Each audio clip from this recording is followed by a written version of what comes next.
Bismillahirrahmanirrahim. Assalamualaikum warahmatullahi wabarakatuh. Salam sejahtera. Okey, topik seterusnya kita ada topik yang sangat-sangat orang kata mungkin ditunggu-tunggu lah oleh follower. Saya buat topik ni orang kata topik AI lah, so called AI ya. Okey, agak menarik topik ni.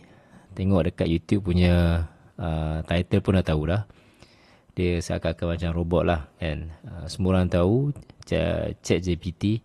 ChatGPT ni banyak bantu kita dalam banyak urusan lah sekarang ni. So apa yang kita nak buat kat sekarang ni, kita menggunakan ChatGPT untuk analyse chart yang ada ataupun chart favourite yang kita nak trade setiap malam, sama ada menggunakan daily time frame, 4 hour, 1 hour, apa saja time frame yang kita nak. Kita boleh bagi command, kita boleh bagi arahan dekat ChatGPT untuk dia analyse. So dia analyse tu, kalau you type sini Spotify, you suruh dia analyse Spotify so dia tak akan buat. So you kena snapshot chart ni, chart kosong pun tak apa, tanpa apa ni, tanpa pattern pun tak apa, macam ni pun boleh. You snapshot sekali dengan indikator, tak ada indikator pun tak apa, apa yang ada je lah. Dia akan analyse dengan chart yang naked chart ataupun chart yang you dah buat analisis, you dah lukis pun boleh, apa saja. Okay, dia boleh buatkan dan dia akan buat satu kesimpulan. So saya dah test lah menggunakan ChatGPT ni untuk Spotify. Okay, kita tengok hasil dia. Okay, pergi dekat trading view tadi, you dah buat snapshot, you pergi dekat ChatGPT, you snapshot macam ni. So you kena keluarkan satu command lah.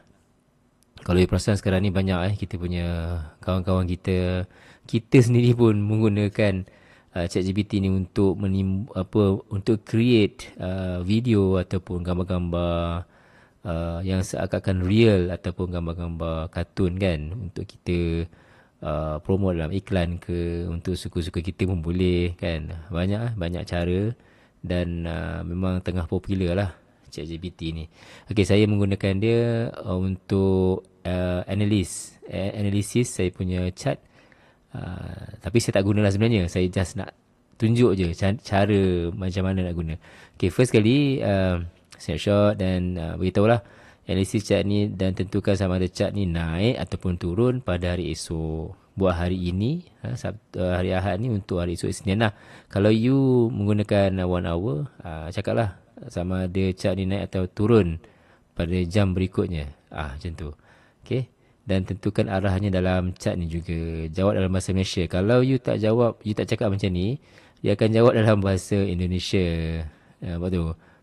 Contohnya, saya buat kat atas ni tadi. Okay, mari kita macam tu lah. Artikel bla bla bla, teknis. Jadi, siapa yang tak tahu bahasa Indonesia tu, dia akan sedikit keliru lah kan. So, saya dah buatkan in bracket bahasa Malaysia. Okay, apa yang dia akan buat? Dia akan buat TA tau. Dia tak payahlah korang nak lukis. Dia akan buat analisis tu sendiri. Berdasarkan apa yang kita dah buat tadi. Chart kita dah tempelkan kat situ. Dia cakap lah corak harga dia. Dia menggunakan price action. So dia katalah channel menurun. Descending channel yang masih utuh. Maksudnya bearish lah ni. Seakan-akan macam bearish. Menunjukkan momentum masih lemah. So inilah signal-signal untuk kita ke arah bearish. Ke arah kita trade untuk turun. Siapa yang trade dua hala lah. Jadi bermaksud dua hala. Kalau you trade satu hala saja, you cakap lah you nak tahu sama ada dia naik atau tidak. Macam tu kan. So dia kata itulah harga semasa sekarang ni macam ni. Hampir bahagian tengah channel. Betul lah kita lukis channel tadi kan.